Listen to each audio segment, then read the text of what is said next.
Hey friends, so I have a story to share with you, a travel story of Arav and Meera. Arav got in connect with me 4 to 5 months back. So the story was like pretty awful. I just want to recite the story. I have just made a small script of the story so that I can just convey my message very effectively and efficiently. So what happened? There's a couple, Arav and Meera. So after 5 years of marriage, Arav and Meera had almost forgotten what interrupted conversation felt like.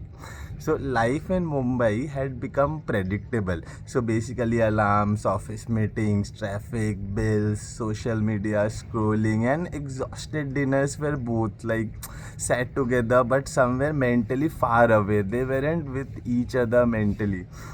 One random evening, Mira sent Arav a reel of Vietnam. Like, not of MYT, but someone's reel of Vietnam. So, the reel included basically lantern streets of Hoi An, clouds floating over Sapa, boats crossing Halong Bay Street. Apart from that, street food sizzling in Hanoi. All these influential reels that are coming for Vietnam. So, Mira shared some influential reels of Vietnam with Arav, and she texted, I wish someday I can visit this place. So Arav was like, why someday with the question mark? And Arav just put up a query on Google. So it came to a marketplace. From there, I got Arav's contact and I got in connect with Arav. So 3 months later, after just Arav got in connect with me, so Arav got in connect with me during the month of March. So March, April, May. So they during the starting of March, and they just a few days back they completed their tour.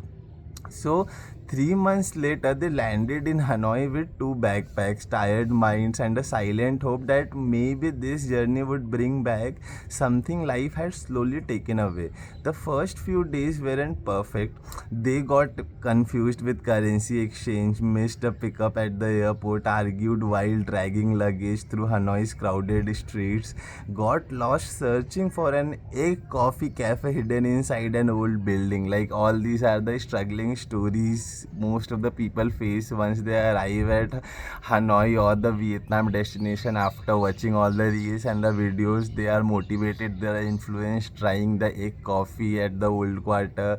There's a language barrier at Vietnam, so you get a lot of problem when it comes to communicating with the locals, with the drivers. Everything is a hassle. The currency, Vietnam has a Vietnamese dong. You need to carry too much of notes, you need to carry too much of amount money in order, if you are not carrying USD and you are carrying Vietnamese dong. So it is very easy to get confused in case you are carrying Vietnamese dong.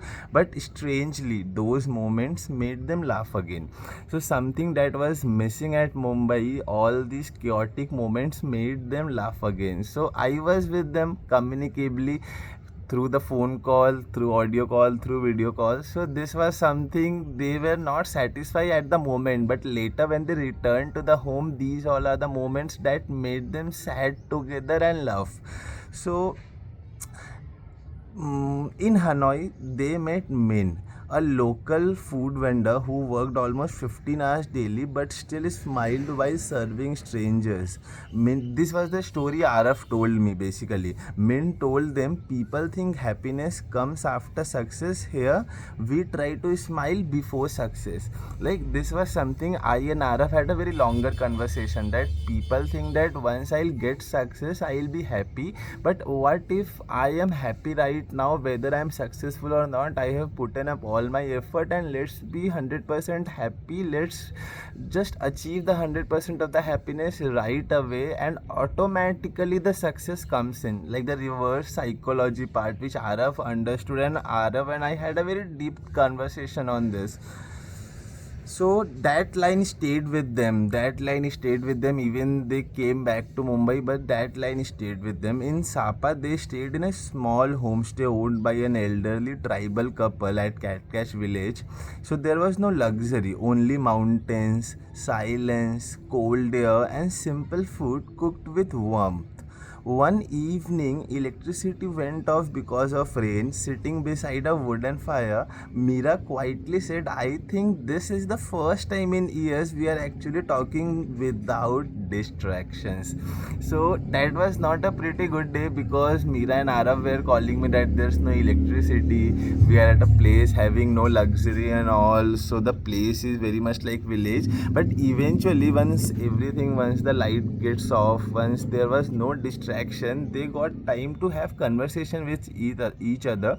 And once they came back to Mumbai, all those conversations stayed with them. So those are the uncomfortable moments when you spend time together and you came through all those moments like like makes their bond more stronger. Like they have more to say to each other, they have more to understand from each other, so that makes each other a better companionship, a better life partner, we can say. Arav looked outside at the clouds touching the mountains and realized she was right. So yes, Arav, when Mira realized that yes, it's been like too many years when we are sitting and talking without any distraction. Arav suddenly saw outside and he saw clouds. Sapa has very beautiful cloudy weather, and properties at Sapa villages, cat villages are pretty not that luxury but are pretty beautiful, very cultural, very the people, the tribal people are very hospitable. So the human resource, the language barrier is there, but the emotions are same. So if you communicate with the emotion, it gets very easier to even communicate with the tribal people.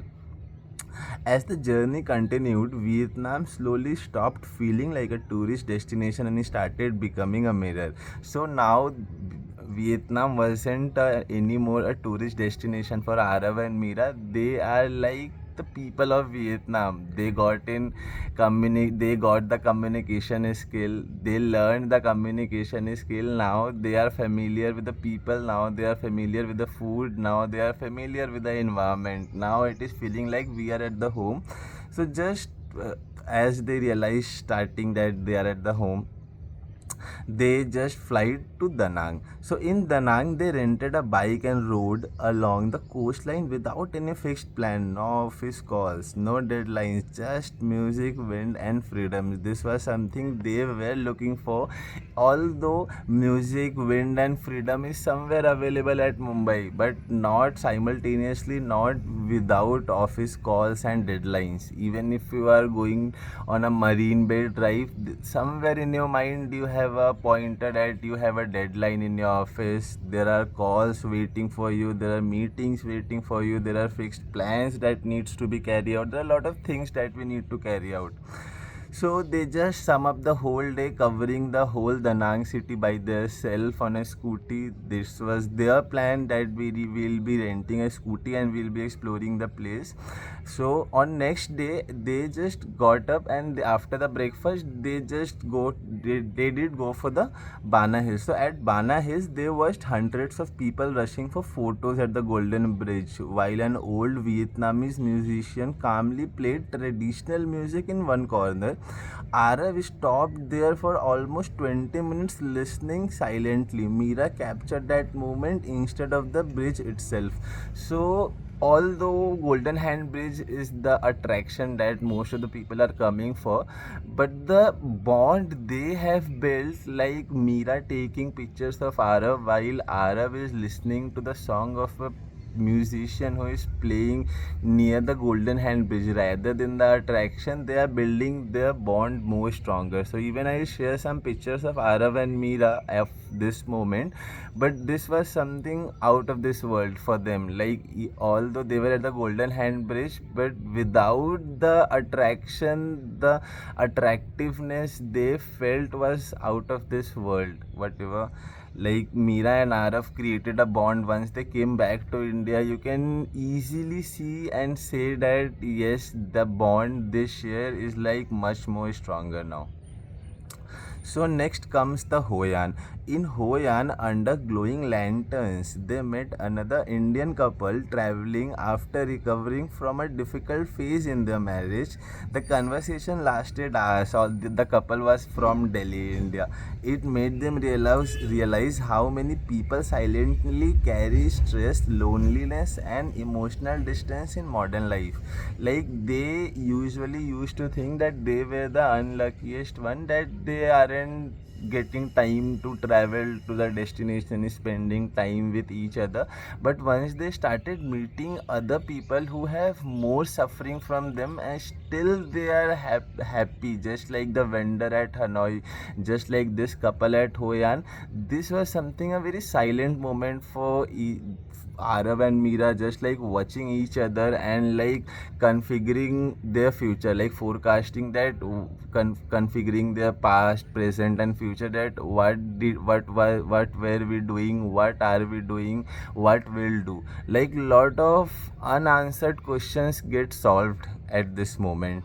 One night during the Halong Bay cruise, Mira asked Arav, "When was the last time you felt truly alive?" He didn't answer immediately because somewhere between kayaking through hidden caves, bargaining in local markets, crossing chaotic roads together, trying unfamiliar food, laughing at silly mistakes, and watching sunsets without checking phones, he had forgotten that survival mode felt like. What survival mode felt like. This was something Arav like realized, and I this was something like goosebump for me when Arav discussed this pointer with me. For the first time in years, they weren't merely existing; they were experiencing life again. This was a renaissance, a rebirth of their relationship, of their life. Vietnam didn't magically solve all their problems. They still had responsibilities waiting back home, emails, work pressure, future uncertainty. But the journey reminded them of something important. Love doesn't disappear suddenly, it fades slowly when life becomes mechanical. And sometimes traveling together is not about escaping life, it's about reconnecting with it. When they boarded their flight back to India, they carried souvenirs, photos, and videos. But more than that, they carried lighter hearts, deeper conversations, renewed friendship, and memories that would stay long after the trip ended.